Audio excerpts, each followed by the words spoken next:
Assalamualaikum warahmatullahi wabarakatuh. Hello everyone, my name is Tiara Della Putri, NPM 2341152 from class management 23B. Today I will be presentation a topic in strategy in action.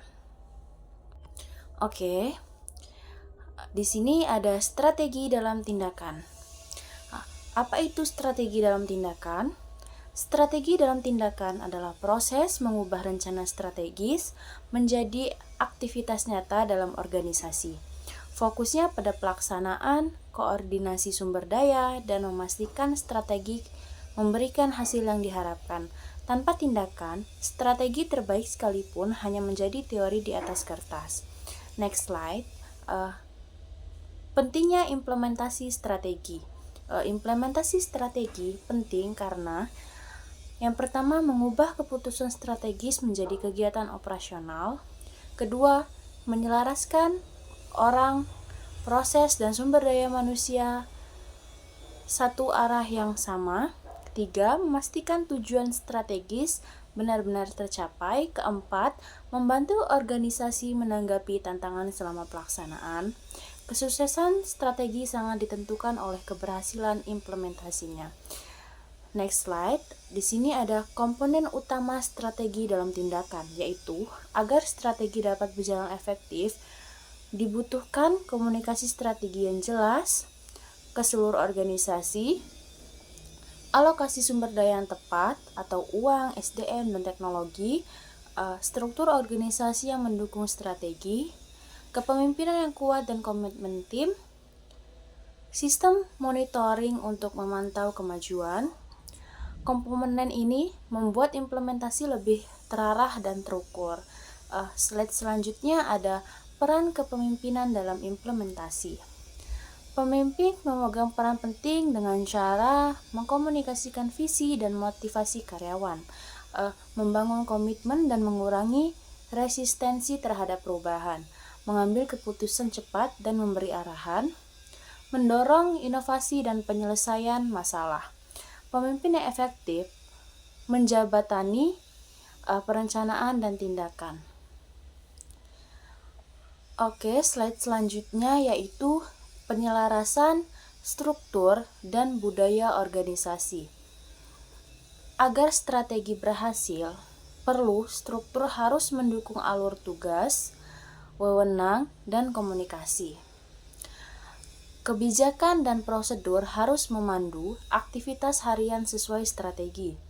Budaya kerja yang mendorong kerjasama, inovasi, dan fleksibilitas. Ketidaksesuaian struktur atau budaya sering menjadi penyebab kegagalan implementasi. Slide selanjutnya mengenai alokasi sumber daya dan kapabilitas. Strategi dalam tindakan sangat bergantung kepada ketersediaan sumber daya keuangan, SDM yang kompeten, dan pengembangan talenta, teknologi dan sistem yang mendukung operasi, penggunaan waktu dan aset secara efisien. Organisasi juga perlu membangun kapabilitas yang sejalan dengan tujuan untuk strategis. Slide selanjutnya yaitu ada mengelola perubahan selama implementasi. Pelaksanaan strategi sering memerlukan perubahan dalam organisasi.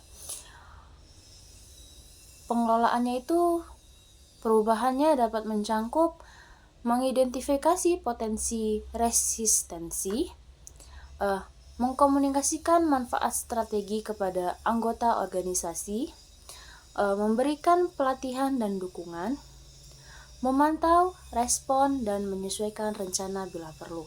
Manajemen perubahan ini yang baik memastikan pelaksanaan akan berjalan lebih lancar. Di next slide, di sini juga ada monitoring, evaluasi, dan pengendalian.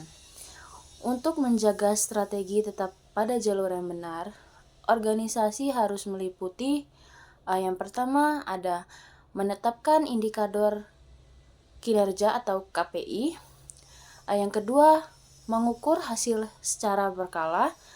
Yang ketiga, membandingkan hasil aktual dengan target yang diterapkan.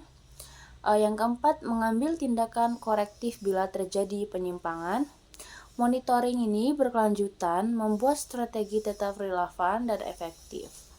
Slide selanjutnya yang terakhir ada kesimpulan, mengubah strategi menjadi hasil nyata. Strategi dalam tindakan yaitu adalah kunci keberhasilan suatu organisasi. Diperlukan kepemimpinan yang kuat, pengelolaan sumber daya yang baik, serta monitoring yang konsisten. Jika implementasi dilakukan dengan efektif, strategi tidak hanya menjadi rencana, tetapi menghasilkan pencapaian nyata.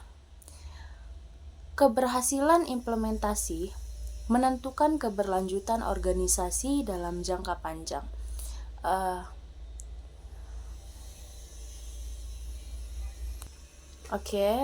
That closes my presentation. Thank you for attention, and wassalamualaikum warahmatullahi wabarakatuh.